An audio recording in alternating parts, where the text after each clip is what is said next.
오늘 말씀도 지난주에 이어서 로마서 8장입니다. 신약 249페이지 로마서 8장 26절에서 28절까지 말씀. 이와 같이 성령도 우리 연약함을 도우시나니 우리가 마땅히 빌 바를 알지 못하나 오직 성령이 말할 수 없는 탄식으로 우리를 위하여 친히 간구하시느니라. 마음을 감찰하시는 이가 성령의 생각을 아시나니 이는 성령이 하나님의 뜻대로 성도를 위하여 간구하심이니라. 우리가 알거니와 하나님을 사랑하는 자, 곧 그 뜻대로 부르심을 입은 자들에게는 모든 것이 협력하여 선을 이루느니라. 기도하시겠습니다. 하나님 아버지, 저희의 연약함이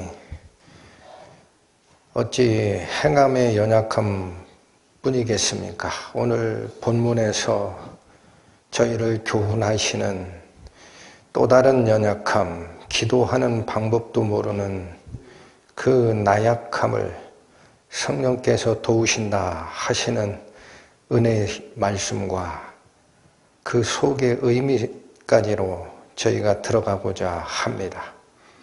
부디 아둔한 저희의 마음을 어루만져 주시고 하나님께서 베풀어 주시는 은혜의 크고 깊은 의미를 깨닫는 시간 될 수 있도록 인도하여 주옵소서. 예수님의 이름으로 기도 올립니다. 아멘.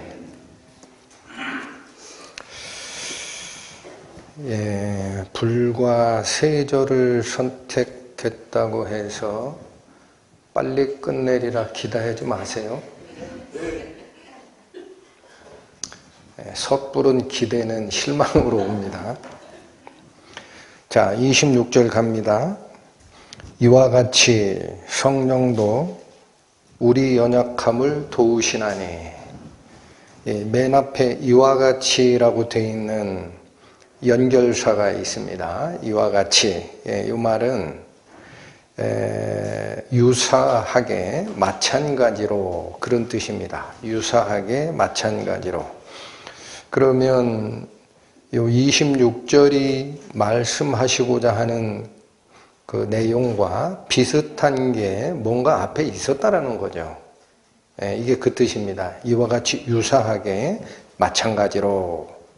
그러니까 같은 종류의 문제가 뭐가 있었을까 하고 앞뒤를 쭉 살펴보니까 26절의 핵심은 이어지는 후반부에 있죠. 우리가 마땅히 빌 바를 알지 못하나 오직 성령이 말할 수 없는 탄식으로 우리를 위해 간구하신다. 바로 이 성령의 탄식입니다.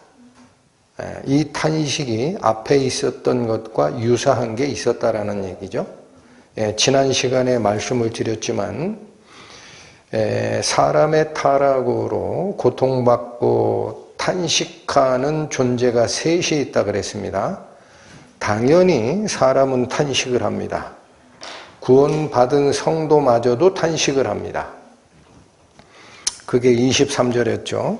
이뿐 아니라 또한 우리 곧 성령의 처음 익은 열매를 받은 우리까지도, 성령에 의하여 거듭난 우리 성도까지도 속으로 탄식한다 그래요. 그리고 사람이 지배권을 가지고 있던 그 밑에 영향을 받는 존재들이 또 있습니다. 누구죠? 피조세계입니다. 그래서 22절 피조물이 다라고 합니다. 예외 없습니다. 피조물이 다 이제까지 함께 어떻게 하고 탄식하며 함께 고통한다라는 거예요. 이것도 우리가 안다예요. 그리고 나서 저희가 오늘 살피고자 하는 26절에 성령까지도 탄식을 하시는데 탄식의 깊이가 앞에 있던 피조물의 탄식과 구원받은 인간의 탄식을 훨씬 뛰어넘습니다. 어떻게 탄식하는 정도냐? 말할 수 없는 탄식으로, 이런 표현이 나옵니다. 이건 형언할 수 없는 탄식이라는 거예요. 우리가 그 깊이와 넓이를 가히 짐작도 할 수 없는 그 안타까움으로 탄식을 하시는 게 있다는 겁니다. 그리고 탄식의 주체가 셋이 언급이 되지만 탄식의 방향과 내용은 완전히 다릅니다. 우리 인간들은 왜 탄식을 합니까? 자기가 이 피조세계의 무질서와 죄로 물드는 사건의 원인 제공자였기 때문에, 그렇죠? 아담의 탄식으로 이게 다 타락으로 다 문제가 된 거잖아요. 그러니까 그거는 원인 제공자로서 내가 하나님 앞에 죄를 졌구나 라는 이 탄식이 있다라는 거고, 마찬가지로 그 사람의 지배체계 밑에 두었던 다른 피조물들도 지도자의 탄식에 영향을 같이 받아서 자기의 위치가 무질서와 부패 상태로 떨어진 걸 가지고 탄식을 합니다. 그러나 오늘 저희가 살피고자 하는 성령의 탄식은 성령께서 부족해서 탄식하는 게 아니죠. 성령의 탄식은 어디에 기반을 두느냐면 바로 그 태초 창조 시점에 하나님께서 부여했던 영광이 무너진 그 모습, 이걸 어떻게 하면 다시 세울까라는 회복의 주체로서 탄식입니다. 이게 완전히 다릅니다. 그래서 그 성령의 탄식이 26절에 제시가 되기 때문에 맨 앞에 이와 같이라는 말은 유사한 사례로서 성령이 탄식하는 게 있다라는 거예요. 근데 여기 성령께서 탄식하는 것은 피조물에 대한 탄식이 언급이 없습니다. 그건 왜 언급을 안 하셔도 되느냐? 하나님의 아들들이 나타나면, 즉 지도층에 있었던 인간의 회복이 완성이 되면 밑은 따라오게 돼 있어요. 이게 창조의 원리입니다. 그래서 성령께서 그렇게 형언할 수 없는 탄식으로 탄식하는 대상이 누구냐가 맨 앞에 나오죠. 다시 한번 갑니다. 26절. 이와 같이 성령도 우리 연약함을 도우시나니. 여기서 성령이 돕고자 하는 탄식의 대상은 피조물의 연약함이 아니다라는 거예요. 누구의 연약함? 우리. 여기서 우리라고 표현된 것은 구원받은 성도들의 연약함입니다. 그렇다면 다들 아시는 이야기이지만 여기서 은혜를 좀 받으셔야 됩니다. 성령이 도우시나니, 이게 연결되어야 돼요. 성령이 주어고 도우신다가 동사입니다. 요 두 주어와 동사로 표현되는 성령이 도우신다라는 이 문장은 성령의 역할을 이해하는데 가장 핵심입니다. 여러분, 성령을 요한복음 강해 때 제가 말씀을 드렸습니다. 헬라어로 표현을 뭐라고 한다 그랬죠? 헬라어로? 영어로는 홀리 스피릿이라고 번역을 했죠. 그래서 그게 거룩한 영이다라는 뜻이고 하나님의 영을 지칭하죠. 그러나 바로 이 성령을 예수님께서 내가 아버지께로 가면 보혜사를 너희에게 보내리니 라는 표현으로 했습니다. 이 보혜사라는 단어가 파라클레토스라는 헬라어인데 뜻은 파라가 옆에예요. 옆에. 클레토스라는 건 말해주다라는 뜻입니다. 그러니까 보혜사의 역할이 뭐냐 하면 어렵게 시작하는 게 아니에요. 성경은 우리가 이해할 수 있는 용어로 시작하는 겁니다. 성령이라는 것은 어떤 분이냐? 바로 옆에서 나한테 말씀해 주시는 분이라는 거예요. 그래서 이 파라클레토스라는 이 단어가 옆에서 말해주는 이라는 게 원뜻이고 그게 의미를 가질 때는 변호하다가 됩니다. 변호하다. 내가 뭘 잘못했을 때 나를 대신하여 옆에서 변호해 주는 사람을 변호인이라고 하죠. 그렇죠? 그래서 히브리서에 무슨 말씀 나와요? 우리에게 대언자가 있으니 그 대언자가 파라클레토스 변호인입니다. 이게 성령께서 해주시는 1차 역할이고 조금 넓게 하면 말로만 도와주는 게 아닙니다. 성령의 역사는 말로만 도와주는 게 아니고 실제로 능력을 같이 베풀어서 도와주십니다. 그래서 더 넓은 뜻으로는 돕다라는 뜻입니다. 옆에서 돕는 자. 그래서 보혜사라는 뜻을 우리 한자에서는 지킬 보자를 앞에 써요. 그 다음에 은혜, 은자를 써요. 스승사를 쓰고, 그래서 결국 뭐냐? 나를 지켜주고 은혜, 도와주는 그러한 귀하신 분이라는 뜻이에요. 스승사가 그런 뜻입니다. 그러니까 자, 이 성령이 도우신다라는 의미를 구원받은 성도들이 정확하게 이해를 해야만 신앙생활에서 어마어마한 힘을 얻습니다. 그걸 모르면 성령께 나아가지를 않아요. 그러면 이게 요한복음에서 예수님이 말씀하신 바로 그 말씀, 내가 아버지께로 가면 보혜사를 너희에게 보내줄 거다 라고 할 때 이 보혜사가 옆에서 말씀해 주시고 도와주시는 분, 영어로는 딱 하나로 헬퍼예요. 헬퍼. 돕는 자. 번역을 그렇게 합니다. 보혜사가 영어 성경에서는 헬퍼예요. 헬퍼. 돕는 자. 이 존재가 누구를 가리킬까라는 겁니다. 예수님 입에서 나온 보혜사라는 이 말, 파라클레토스, 그분을 너희에게 보내줄 거야. 이렇게 얘기했던 이 돕는 자가 성경 전체적으로 하나님의 전체의 뜻에서는 누구를 가리킬까라는 겁니다. 시편 갑니다. 121편. 구약 896페이지 펴보십니다. 시편 121편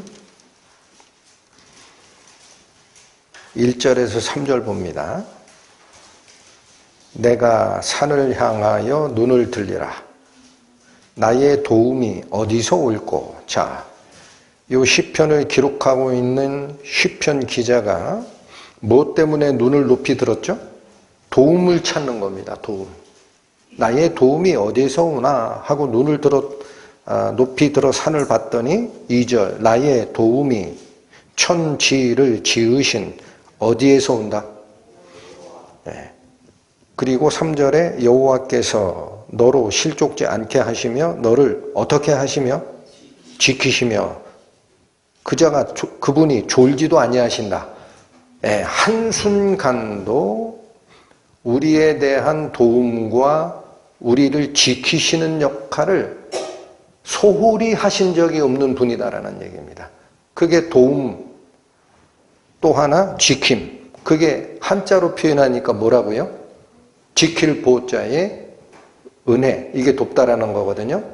그러니까 우리 한글 성경의 보혜사라는 그 단어는 단순히 파라클레토스를 직역한 게 아니고 성경 전체에 깔려있는 아주 깊은 의미를 담아서 지은 이름이에요. 할렐루야. 이분이 하나님이라는 거예요. 한 군데 더 봅니다. 시편 54편. 시편 54편 구약 840페이지 펴보십니다.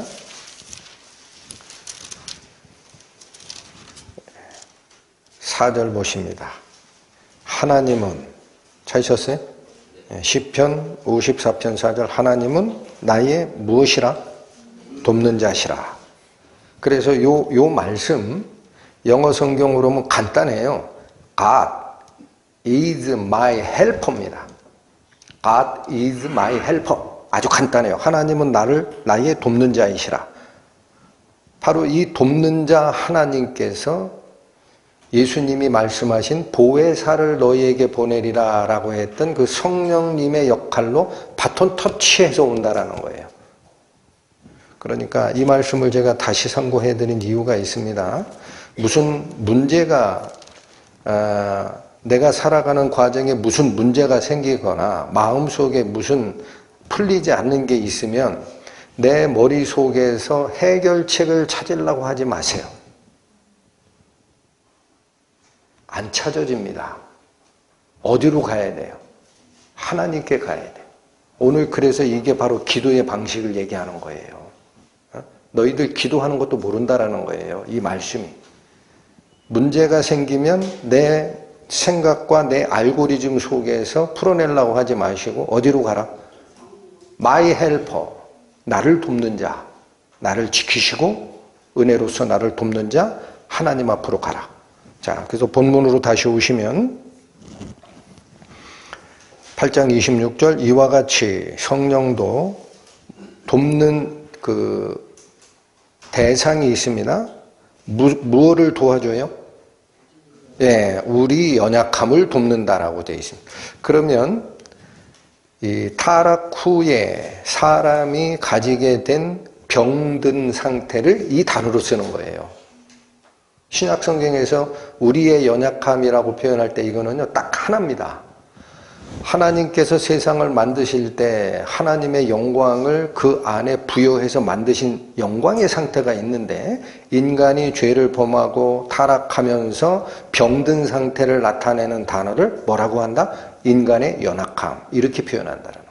그래서 이 우리의 인간의 연약함이 뭐냐 했더니 여러분 26절 우리가 오기 전에 이미 우리의 연약함 하나가 드러난 게 있습니다. 무슨 연약함이죠? 무슨 연약함?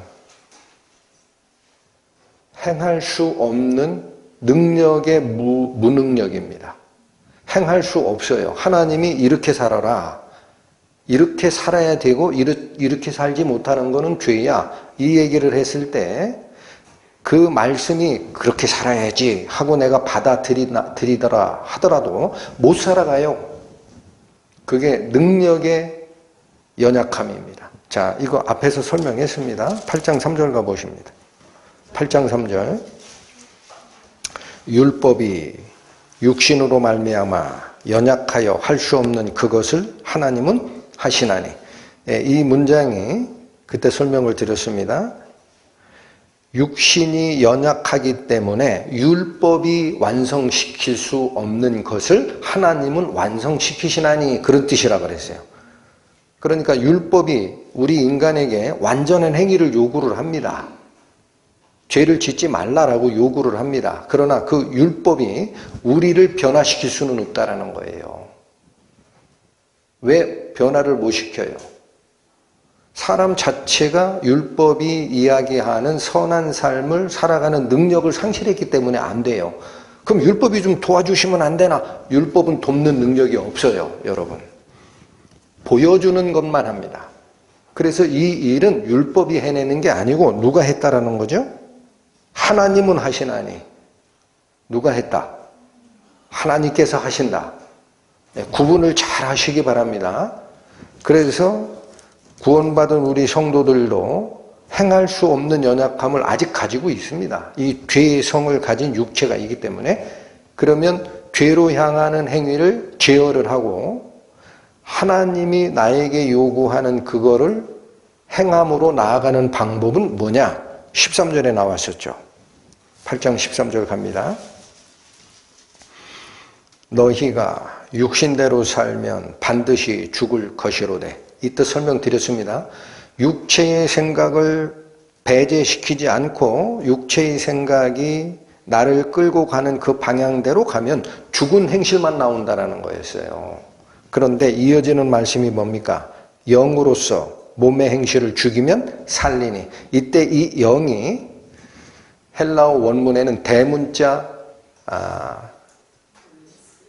영이니까 푸뉴마죠. 그 대문자로 시작하는 단어를 씁니다. 그래서 여러분, 영은 사람도 있고 하나님도 있고 천사도 있어요. 그런데 대문자로 쓸 때는 정관사 덜을 붙인 거랑 같이 해석을 합니다. 그건 딱 하나의 영, 하나님의 영이에요.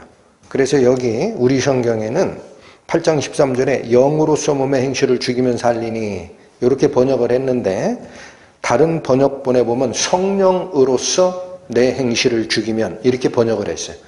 그러니까 이 13절은 뭐죠? 불완전한 육체의 소욕을 가지고 있고 성령에 의해서 거듭난 하나님의 뜻을 쫓아가고자 하는 속사람이 같이 있었을 때 어느 행동이 나오느냐라는 것은 내가 육체의 생각을 쫓아갈 거냐 성령이 이끄시는 방식대로 살아갈 거냐 가지고 바뀌어진다라는 거예요.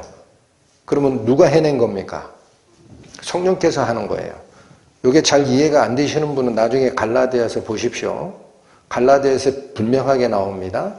뭐라고 나와요? 육체의 소욕은 성령의 소욕과 거스린다 그래요.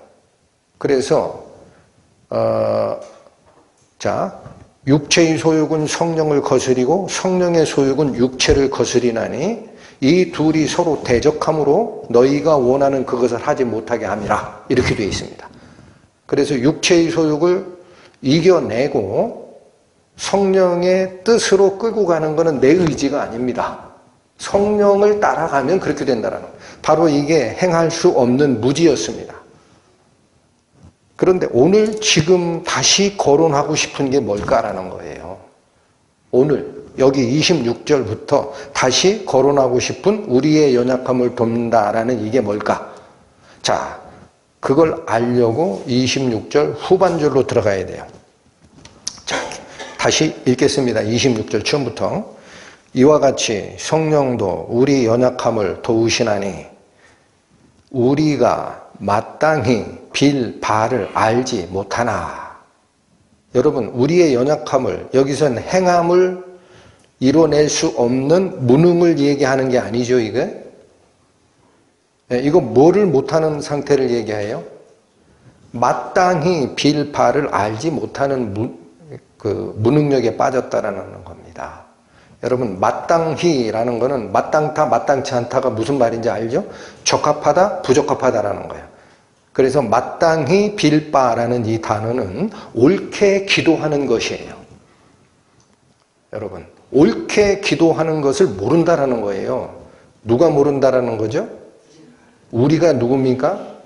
구원받은 성도입니다. 심각하게 들으셔야 됩니다.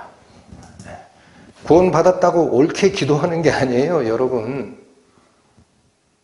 정신 안 차리면은 육체의 생각을 가지고 기도를 한다고. 그래서 옳게 기도하는 것, 무엇을 위해 기도해야 되는지, 어떻게 기도해야 되는지도 몰라요. 이게 얼마나 답답한 겁니까?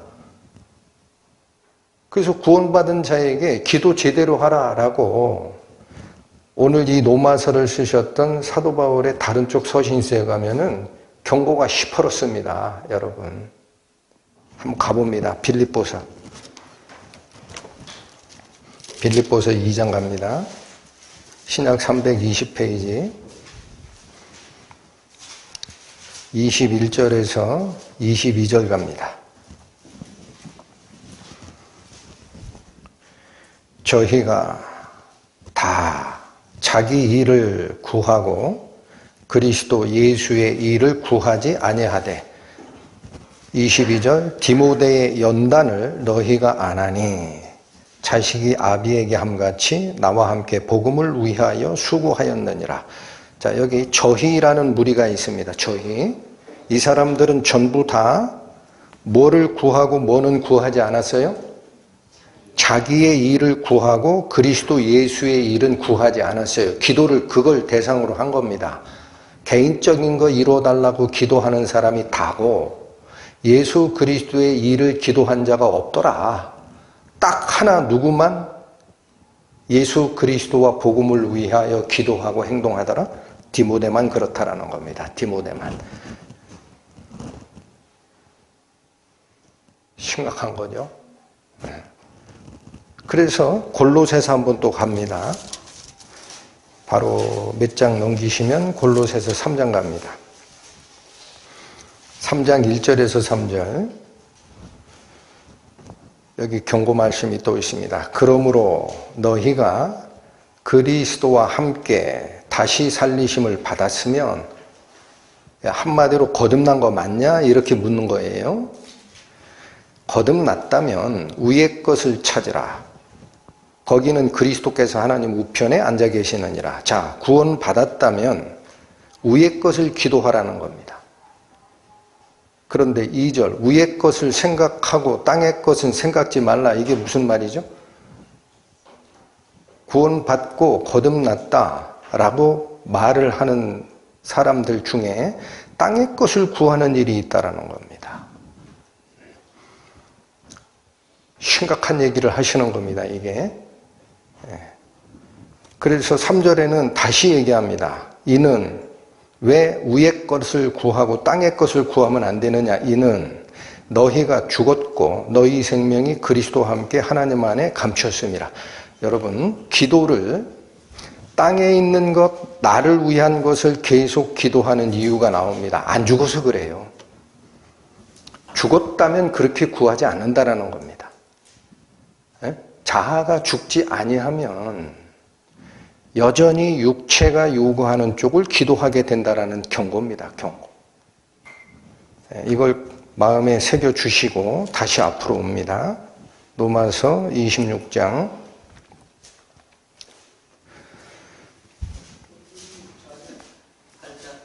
로마서 8장 26절 죄송합니다.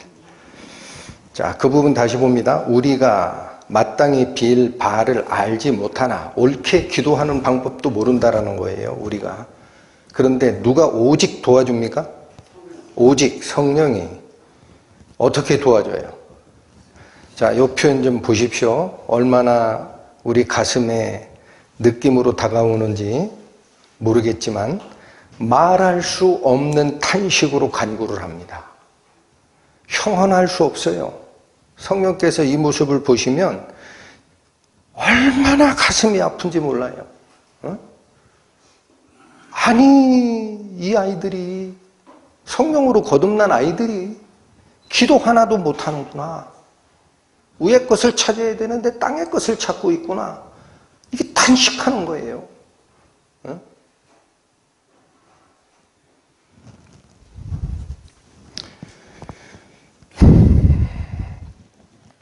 올바른 기도에 대해서 한 번만 더 봅니다. 지나간 말씀에서 한번 소개를 해드렸는데 에베소서 갑니다. 에베소서 신약 316페이지 보십니다. 6장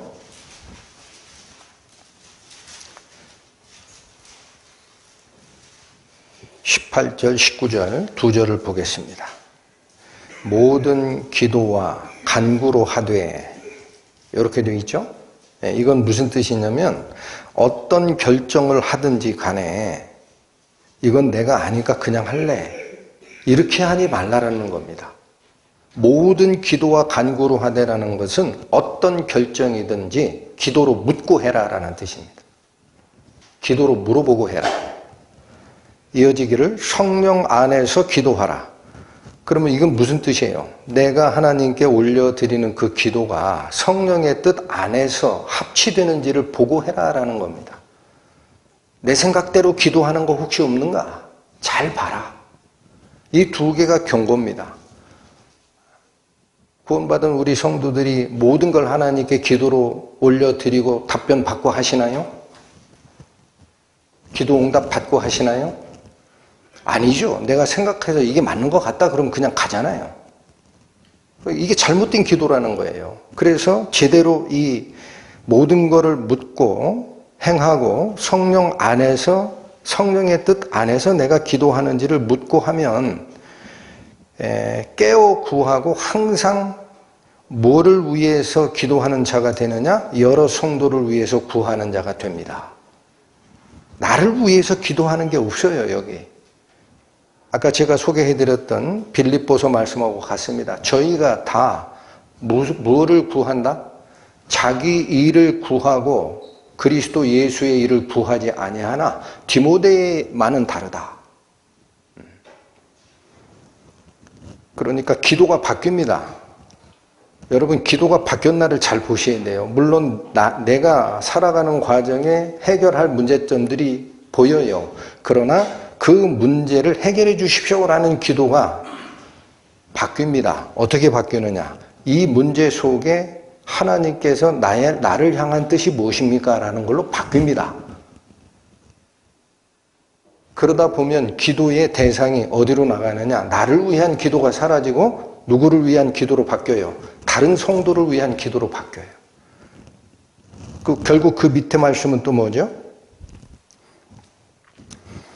그 밑에 말씀 19절 말씀, 또 나를 위하여 구할 것은 내게 말씀을 주사 나로 입을 벌려 복음의 비밀을 담대히 알리게 하옵소서 할 것이니, 복음 전도자 목회자의 입을 통해 하나님의 복음이 전파되기를 기도한다라는 거예요. 이게 올바른 기도가 일어나는 상태입니다. 근데 이렇게 하지 않는 기도를 뭐라고 얘기하느냐? 오늘 본문에서 로마서 8장 26절에서 얘기하는 게 마땅히 빌 바를 모른다라는 겁니다. 성도인데. 그걸 위해 기도하는 사람이 거의 없다. 그러니까 성령이 얼마나 안타까워요. 그래서 오직 성령이 말할 수 없는 탄식으로 우리를 위해서 간구하신다라는 말씀을 해주시는 겁니다. 그러니까 우리는 능력의 연약함뿐 아니라 하나님의 뜻을 아는 과정에서의 연약함까지도 하나님은 돕고 계신 거예요. 성령께서 방치하시지 않습니다. 저는 한편으로는 무슨 생각이 들었냐면요, 성령을 우리 마음속에 주셨으면 최소한 기도하는 능력은 좀 주시지 왜 이러셨을까? 이 생각이 들었어요. 행하는 능력은 두 번째고 하나님의 뜻대로 기도하는 능력은 좀 심어주시지 왜 이랬을까? 근데 여러분, 그렇게 은혜를 받으셨던 사도 바울마저도 엉뚱한 걸 구했다라는 거 알고 계시죠? 뭐 구했어요? 몸에 불편한 병이 있어요. 사탄의 가시를 내 몸속에 두셨나이까 이것을 나에게서 떠나게 하소서 3번을 간구합니다. 그럴 때 하나님이 뭐라 그래요? 하나님이 안 들어주십니다. 왜 안 들어주셨죠? 사도 바울이 엉뚱한 거 구했나요? 복음에 방해될 것 같으니까 구했잖아요. 그런데도 안 들어주셨어요. 이유가 딱 하나입니다. 나중에 여러분 찾아보십시오. 고린도후서 12장 7에서 9절입니다. 사도 바울이 받은 하나님의 계시가 너무나 크기 때문에 자고 할까 봐 하나님이 몸에 가시를 딱 박아준 겁니다. 여러분, 사도 바울만한 계시 받은 사람 있습니까? 셋째 하늘에 올라가서 이루 말할 수 없는 말까지 듣고 오신 분이에요. 그런데 그 어마어마한 하나님의 뜻을 알고 나서 교만하지 않게 이 브레이크를 잡아놓지 않으면 스스로 높아질까 봐 그렇게 되어 있습니다. 자고 할까 봐 사탄의 가시를 네 마음에 심어놨다. 그러니 기도하는 게 아니다. 또 하나 하는 말씀이 그겁니다. 이걸 알고 나서 예수님이 이렇게 얘기합니다. 나의 능력이 너의 약함 안에서 완전해지는 거야. 이렇게 대답을 합니다. 몰랐구나. 바울은. 그래서 반대로 뭐라고 해요? 도리어 기뻐하였다라는 겁니다.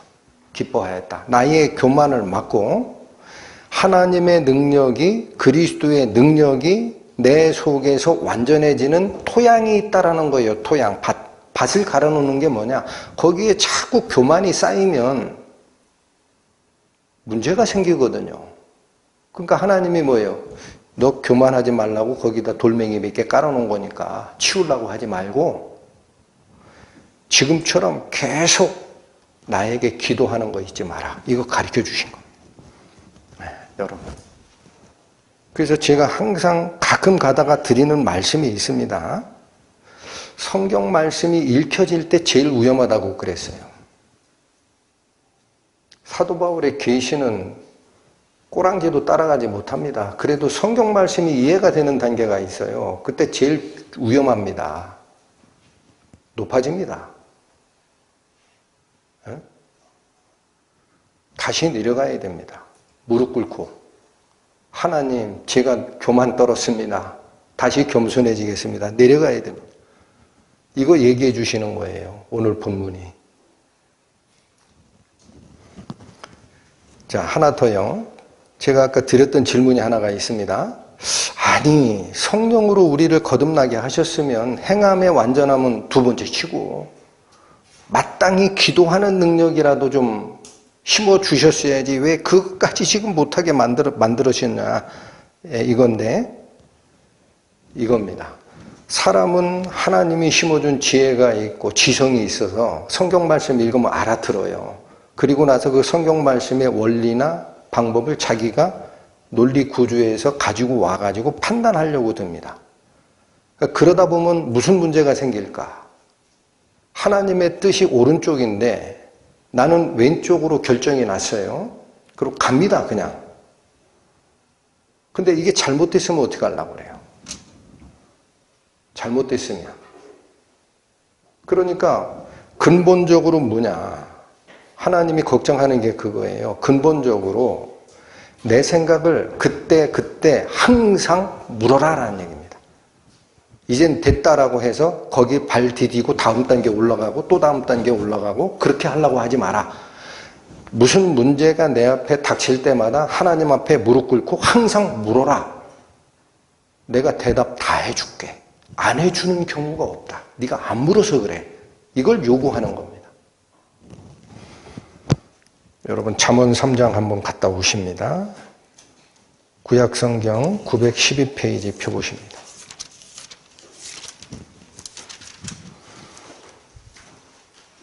잠언 3장 5절에서 6절. 너는 마음을 다하여 여호와를 의뢰하고 내 명철을 의지하지 말라. 여기 하나 경계한 게 있습니다. 마음을 다하여라는 것은 뭐냐면은 전부를 그런 뜻이에요. 전부를 하나님께 맡겨라는 얘기예요. 그리고 내 명철은 의지하지 말라. 네가 생각하는 옳고 그름의 판단, 그걸 개입하면 안 된다라는 겁니다. 너는 범사의 그를 인정하라. 그리하면 내 길을 지도하시리라. 하나님이 이거 약속하셨어요? 안 하셨어요? 응답 주신다는 얘기죠. 어떻게 하면 한다라는 거예요? 어떻게 하면? 5절에 있는 대로 마음을 다하여 여호와를 의뢰하는 상태가 되고 나에게 물으면 내가 반드시 내 길 지도한다라는 거예요. 내 길 반드시 인도한다.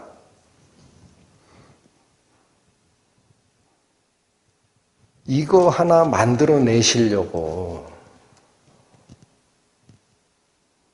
구원받은 성도들에게 정확한 기도를 네 스스로 판단하지 말라라고 하신 거 아닌가? 저는 그런 생각이 버뜩 들었습니다. 이거 하나 만들어내려고. 항상 하나님 마음 속을 들여다봐라. 네가 뭘 안다고 생각할 때 그거 버려야 된다. 이거 안 고쳐지니까 이게 안 고쳐져요. 안 고쳐지니까 11절 가보세요. 11절 내 아들아 여호와의 징계를 경히 여기지 말라. 그 꾸지람을 싫어하지 말라. 자, 항상 우리 사람이 가지고 있는 생각이 틀렸다라는 전제가 깔리지 않으면요, 거의 예외 없이 하나님 말씀에서 나를 지적하는 것을 욕으로 듣습니다. 욕으로 들어요. 하나님의 인도로 듣질 않아요. 오늘도 내가 왜 의도터지지? 이런 생각이 불쑥 올라와요. 그러니까 여기 뭐라고 그래요? 내 아들아 여호와의 징계를 경히 여기지 말고 꾸지람을 어떻게 하지 마라. 싫어하지 마라. 그게 사랑이야. 12절 대저 여호와께서 그 사랑하시는 자를 징계하시기를 마치 아비가 그 기뻐하는 아들을 징계한 것 같이 하는 거야.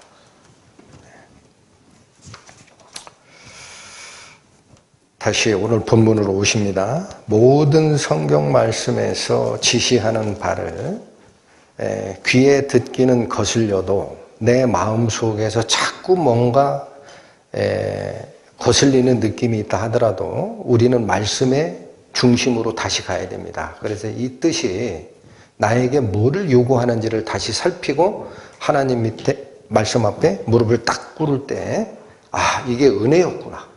이걸 발견하게 됩니다. 본문으로 다시 가셔서 로마서 8장 27절 봅니다. 마음을 감찰하시는 이가 성령의 생각을 아시나니 이는 성령이 하나님의 뜻대로 성도를 위하여 간구하심이니라. 여러분 이 구절 27절 저희가 지금 연속 강해 설교를 하니까 미리 읽어보신 분들이 있을 겁니다. 이거 이해되신 분. 27절이 문맥이 이해가 되신 분. 마음을 감찰하시는 이가 성령의 생각을 아시나니 여기가 어려워요. 이게 무슨 말로 느껴지십니까? 마음을 감찰하시는 이가 성령의 생각도 감찰하나니 이렇게 읽혀지죠. 그렇죠. 아니 그러면 하나님이 성령을 감독하고 있나? 딴만 먹지 못하게 하려고? 말이 안 되잖아요, 지금.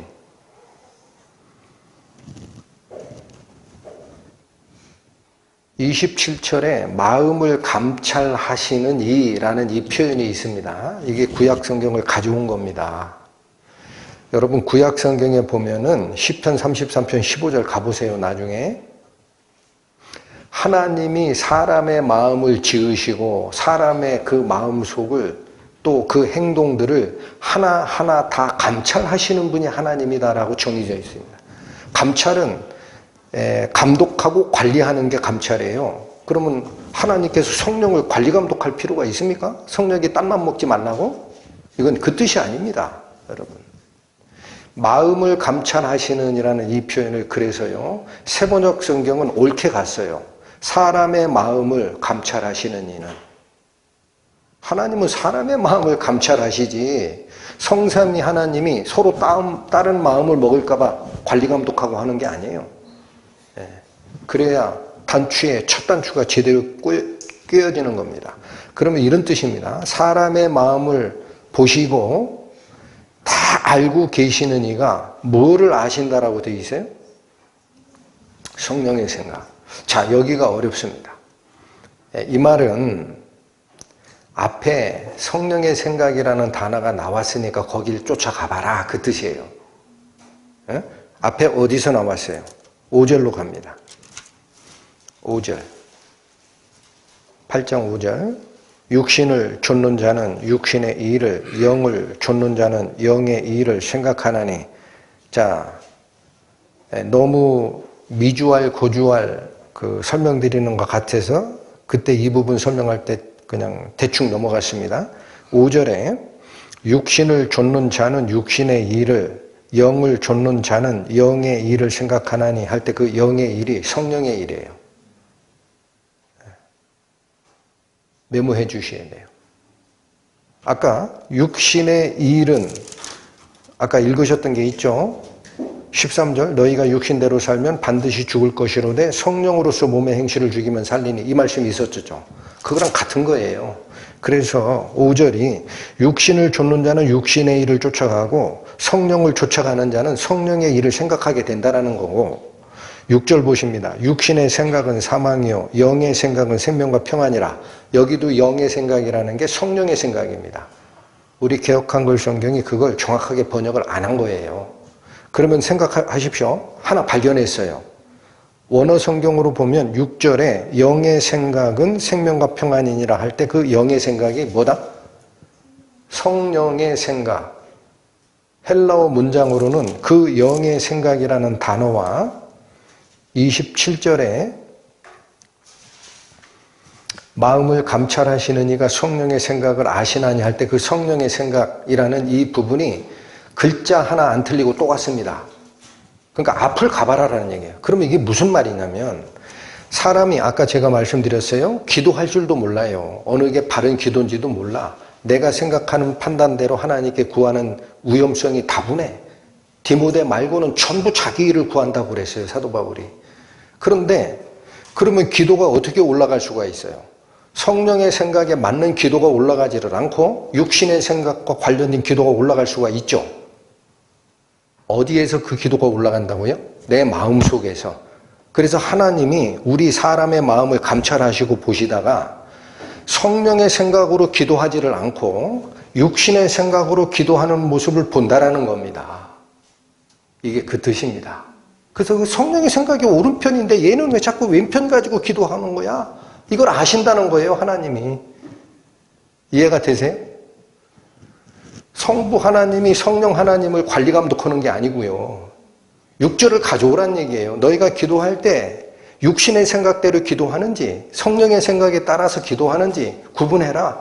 근데 잘 몰라서 대부분의 사람들이 육신의 생각으로 기도하다가, 근데 하나님이 우리 마음을 감찰하시는 분이기 때문에 성령의 생각은 오른편인데 얘네들이 왜 자꾸 왼편으로 기도할까? 이걸 알아버리셨어요. 그러면 어떻게 할까라는 거예요. 하나님이. 가만히 있지를 않습니다. 뒤에 나오는 말씀이 그겁니다. 이는 성령이 하나님의 뜻대로 성도를 위해 간구하심이니라. 이게 뭐예요? 에? 연결시키면 육신의 생각으로 기도하는 모습을 하나님이 우리 마음을 들여다보시다가 발견합니다. 그러면 그냥 놔두지를 않아요. 얘네들이 잘못 구한다 이거야. 잘못 구한다. 왜 이쪽으로 기도하느냐? 그러면 기도가 방향을 틀어야 되잖아요. 어느 쪽으로? 하나님이 원하는 방향으로. 그 일을 누가 대신해 주시는 거다? 성령께서. 그래서 그게 26절 후반절에 있는 성령이 말할 수 없는 탄식으로 우리를 위해 간구한다라는 말이에요. 잘못된 기도를 하게 되면 하나님, 굳이 이렇게 표현하겠습니다. 성령께서 아버지 하나님, 세 분은 같은 분이지만 아버지 하나님 이 기도 잘못됐으니까 받지 마세요. 받지 마세요.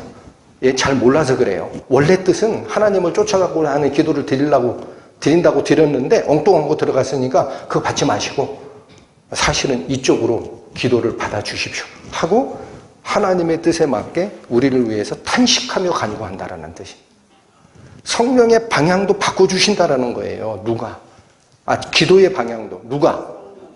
그러니까 이 어처구니 없는 사태가 자꾸 일어나니 얼마나 말할 수 없는 탄식으로 이걸 고쳐주시겠습니까? 너무 은혜입니다. 우리가 가진 연약함을 볼 때는 너무 형편없지만 하나님께서 바꿔주시는 은혜를 볼 때는 너무 은혜로워요. 그래서 여러분 나중에 마태복음 26장 겟세마네 동산의 예수님의 기도 부분을 다시 가보십니다. 제가 오늘은 좀 짧게 할 거예요. 그 기도를 보면 예수님께서 한 기도가 그대로 나와요. 근데 뭐라고 나와요? 기록되기는. 이 잔을 내게서 물러가게 해주소서라고 기도하죠. 그런데 막판에 뭐예요? 내 뜻대로 마옵시고 아버지의 뜻대로 하옵소서. 그런데 그런 기도 모습을 보면은요,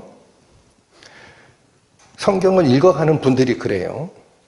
야, 예수님이 말이야, 성령 하나님하고 성부 하나님하고 같이 삼위일체 되시는 그 하나님께서 이거 하나 무서워가지고 피하려고 기도했나? 이런 생각이 싹 들어요. 그런 생각 들으신 적 있죠? 응? 뭐 판단한 겁니까? 예수님 판단했어요. 성경 읽다가. 참 어려워요. 그 겟세마네 기도 전체를 읽으셔야 됩니다. 예수님이 그런 기도를 하고 주요 3제자한테 와요. 그러면 뭐라고 경고하느냐면 깨어 유혹에 빠지지 않게 기도하라. 여러분, 겟세마네 동산에서의 예수님의 기도는 그 주요 3제자로 표현되는 성도들이 잘못하는 기도에 예를 들어 예표론으로 거기 제시한 거예요. 예수님이 죽음을 무서운 줄 아십니까? 예? 진작에 그 잔을 받아 먹겠습니다 하고 아버지 하나님하고 다 합의돼서 오신 거예요. 그런데 성경을 읽을 때 이런 것도 교만이라는 거예요. 예? 예수님을 판단하고 있어요, 지금. 그 문구를 읽다가. 그게 그 뜻이 아니라는 거예요. 누구를 위한 거다? 예수님이 돌아가시면 기댈 데 없는 그 자기 제자들이 잘못된 기도를 하지 않고 깨어있기를 위해서 3번을 얘기합니다. 졸지 말고 깨어있으라 그러잖아요. 3번을. 그게 핵심인데 엉뚱한 걸 얘기하는 줄 안다. 자, 다시 오십니다. 로마서 8장 27절이 가장 힘든 구절이었어요. 그래서 여기 이 뜻을 정확하게 기억하시라는 거죠.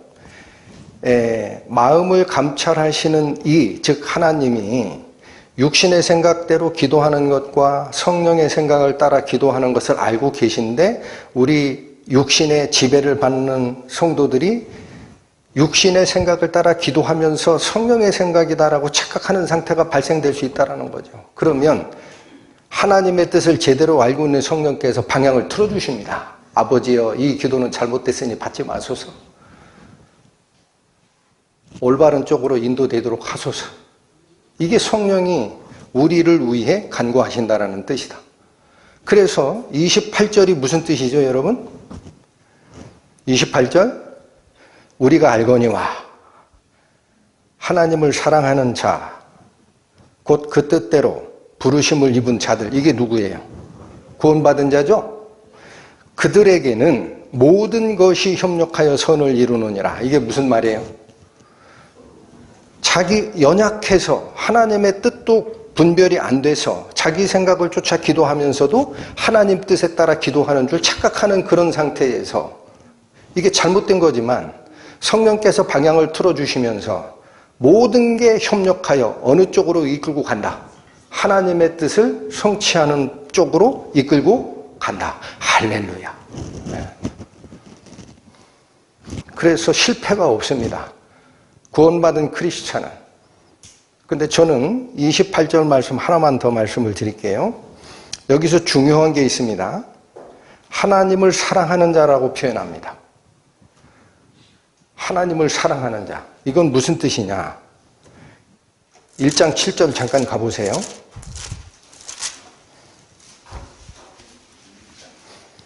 로마서 1장 7절, 로마에 있어 하나님의 사랑하심을 입고 성도로 부르심을 입은 모든 자. 여기서는 성도가 하나님을 사랑한다 그래요? 하나님의 사랑을 입은 자라 그래요? 그렇죠. 그런데 오늘 말씀하시는 8장 28절에서는 하나님을 사랑하는 자라고 표현하죠. 여러분, 이 의미를 잘 가슴에 새기십시오. 하나님의 사랑을 경험한 자는 바뀌는 게 있습니다. 하나님을 제일 사랑하게 돼 있어요. 이게. 그 은혜로 바뀐 자라는 거예요. 그렇게 되면 자기가 잘못된 기도를 하다가도 다른 쪽 성경을 읽다가 교재 속에서 내가 잘못된 기도를 했구나 라는 게 발견이 되면은 있죠. 다 버리고 하나님 뜻만 딱 잡아요.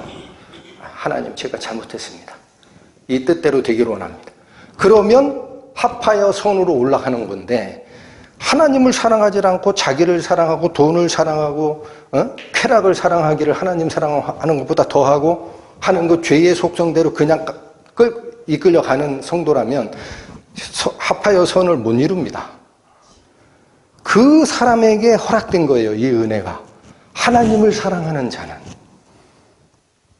뭐가 잘못됐더라도 하나님의 뜻이 발견되면 나의 모든 것을 내려놓고 하나님의 뜻을 잡으리이다 라는 그 자가 잘못된 기도나 잘못된 행실이나 잘못된 선택을 중간에 따라갔다 하더라도 마지막에는 하나님의 인도를 받을 것이라, 그 뜻입니다. 그렇게 되면 최종 종착지는 가장 바람직한 방향대로 옮겨가리라. 기도하시고 마치겠습니다. 하나님 아버지, 감사합니다. 저희 구원받았다라는 성도들이 사실은 하나님의 뜻도 제대로 구분하지 못하고 기도하는 자리에 나갈 위험이 있음을 오늘 깨달았습니다. 부디 성령께서 바르게 가르쳐 주시는 그 방향대로 은혜 속에서 저희 생각 버리고 성령님의 생각 쫓아가기를 원하오니 바로잡아 주시고 남아있는 모든 기간 중에도 하나님의 인도하심만이 저희를 이끌어가는 은혜의 시간 될 수 있도록 저희에게 더욱더 사랑을 부어 주시옵소서. 예수님의 이름으로 기도 올립니다.